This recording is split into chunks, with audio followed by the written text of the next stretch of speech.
Welcome to the From Truth to Freedom podcast. I'm Tony Holden. Today we continue our journey together with the first journey.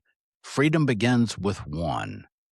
Before we begin today's journey, I'd like to take just a moment to explain something important. It's my personal belief that every meaningful conversation should have a common point of reference, a foundation against which ideas can be examined and tested. For me, since I'm a believer and follower of Jesus Christ, the Bible is the central point of reference and guidance for life, spiritual and otherwise. Referencing matters of our nation, I view the Constitution of the United States of America, the Declaration of Independence, and other pertinent related formal documents to be the founding documents upon which we measure secular governance. This is important because throughout these journeys we'll take together, I'll often return to these texts as our point of reference. Certainly, there are many other literary works that support and promote principles espoused in the Bible and the Constitution, but it is upon these that I will rely for discernment of truth and the establishment and maintenance of our freedoms. Again, as I mentioned in the previous podcast, I don't ask you to believe or to agree with everything I say, but I do ask you to consider it and take it into account as you measure it against your own principles and moral standards. This is how we will evaluate ideas together and concepts together. Now, before we begin, let me ask you a question. Have you ever looked at the problems facing our nation, your community, or even your own family, and wondered, what difference can one person really make? Perhaps you felt that your voice is too small, your influence too limited, or your contribution too insignificant to matter. If you've ever felt that way, you're not alone. But history and Scripture tell us a very different story about your potential impact. Again and again, we find that some of the greatest changes ever witnessed began with a single individual who simply decided to act, not because they were famous, not because they were wealthy, not because they held political office, but because they were willing to take action. Today, I'd like to discuss the power of one person.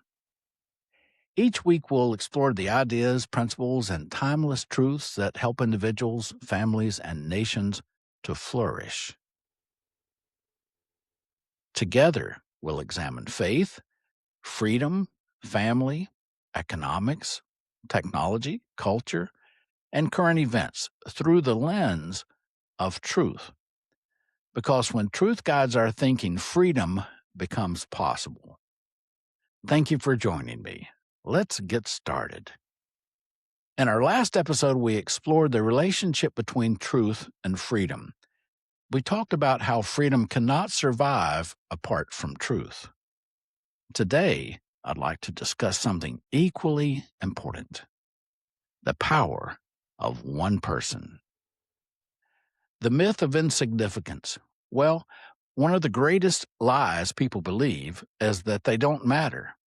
Many people assume influence begins and belongs only to politicians, celebrities, billionaires, and world leaders, and the like. But when we study history, we discover something remarkable. Many of the most important changes begin with people whose names were initially unknown. A teacher, a pastor, a business owner, a mother, a father, a neighbor, a citizen. Someone who simply chose to do what was right. Most people underestimate the ripple effect of their actions. You may never know how many lives are impacted by your example. In fact, Scripture reminds us in Zechariah chapter 4, verse 10, "For who hath despised the day of small things?" Small beginnings often produce extraordinary results. The ripple effect. Imagine throwing a small stone into a pond. I know you've done this before. The splash might be small, but the ripples move outward far beyond the point of impact.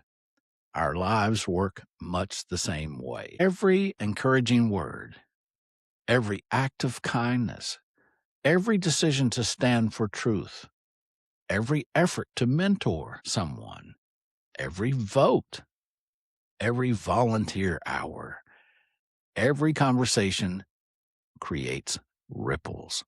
Many of those ripples continue long after we're gone. Think about your own life. Can you identify one or more people who have positively influenced you? Perhaps a parent, a teacher, a pastor, a coach, someone who invested their time, thought, or energy in you. One person can change a life. In my own life, I think of my third grade teacher who gave me the special attention and encouragement that I needed at a tender time in my life. My father had just passed away, and my feelings and emotions were very strong. I was angry and confrontational most of the time. I got into fights all of the time. But Mrs. Shaw, that special lady, spoke the right words in the right way at the right time. She encouraged me to become my very best. I also reflect with warmth in my heart on Mr. Barkley, my youth leader at the YMCA, who instilled confidence in me to participate in and excel in sports. And my football coach and track coach, Coach Williams, became a mentor and friend during my early high school years.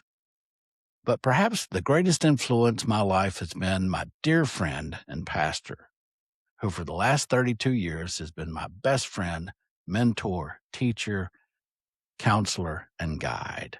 His influence has changed the course of my life, and I will be forever grateful. When I look back, I realize something important. None of those individuals were trying to become famous. They were simply investing in another human being. Yet their influence helped shape who I am becoming. That's the power, one life touching another. If we take a few moments to reflect upon it, we'll often discover there are individuals whose lives have crossed our life's path and forever changed our direction. Changed lives, changed families. Changed families, changed churches and communities.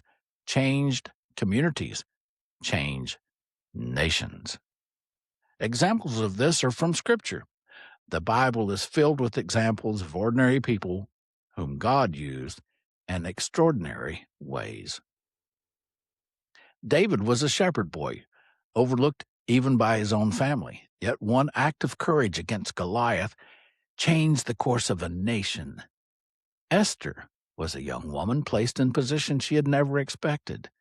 Faced with a moment of crisis, she chose courage over comfort and helped preserve her people. Nehemiah was a king or a military commander. He was a cupbearer. Yet when he saw the broken walls of Jerusalem, he chose responsibility instead of indifference. One person became the catalyst for rebuilding an entire city. This lesson is simple. God often accomplishes extraordinary things through ordinary people who were willing to act. Most of them started with no great power, no wealth, no special advantage. They simply responded to what they knew was right. A modern example. History offers similar examples. In 1955, a seamstress named Rosa Parks finished a long day at work and boarded a bus in Montgomery, Alabama. She wasn't wealthy, she wasn't famous, she wasn't a politician. Yet, when asked to surrender her seat solely because of the color of her skin, she quietly refused. One decision, one moment, one person. That simple act of courage helped spark a movement that changed American history. You see, the ripple effect continues to this day. Most of us will never stand before millions of people.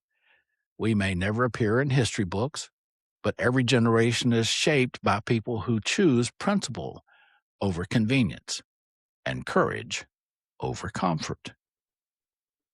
Now for a story close to home. And sometimes the most powerful examples aren't found in history books. They're found right in our own communities. Not far from where I live here in North Carolina, a woman named Joy Curry saw young girls struggling with poverty, trauma, neglect, and difficult circumstances. She could have looked at the problem and assumed someone else would solve it. Instead, she chose to act. What began as a vision to help a few young women through horses, mentoring, encouragement, and life skills eventually became Corral Riding Academy. Over the years, that vision has grown into a remarkable organization that has helped hundreds of girls discover confidence, purpose, healing, and hope. Think about that for a moment. One woman saw a need. One woman decided to take responsibility. One woman took the first step. And because she did, countless lives have been impacted for good. That's how influence works. Most people never start because they think too small. They assume they need tremendous resources, political power, or a large organization behind them. But many of the most meaningful moments begin exactly the opposite way. One person sees a need and chooses to do something about it. Whether it's a nonprofit, a ministry, a business, a mentorship program, or simply helping a neighbor, positive change often starts with one person taking the very first step. Now, let's talk about your sphere of influence. Perhaps you're not called to change the world. That's okay. But you can influence your world, your family, your church, your workplace, your neighborhood. Sometimes we become so focused on national problems that we neglect local opportunities. Freedom survives when ordinary people take responsibility. Jesus said in Matthew chapter 5, verse 16, "Let your light so shine before men that they may see your good works and glorify your Father which is in heaven." Notice that Jesus didn't say everyone must become famous. He simply said, "Let your light shine." Influence begins where you are. Encouragement for the journey. Perhaps you're doing the right thing and wondering whether it matters. Maybe you've been mentoring someone, volunteering, teaching, giving, serving, standing for truth, raising a family, building a business, serving in your church, and perhaps you've wondered at times if your efforts are making any difference whatsoever. Galatians chapter 6, verse 9 offers some encouragement. "And let us not be weary in well-doing, for in due season we shall reap, if we faint not." The seeds you plant today will bear fruit years from now. Never underestimate the impact of faithful consistency. As we close today, I'd like to challenge you. This week, identify one thing, just one thing you can do to strengthen freedom, truth, responsibility, or faith within your sphere of influence. Perhaps there's a need in your church, your neighborhood, your school, your workplace, your community, or even within your own family. You don't have to solve every problem. You just have to be willing to address one. Maybe it's having an important conversation. Maybe it's volunteering. Maybe it's mentoring a young person. Maybe it's writing a note of encouragement.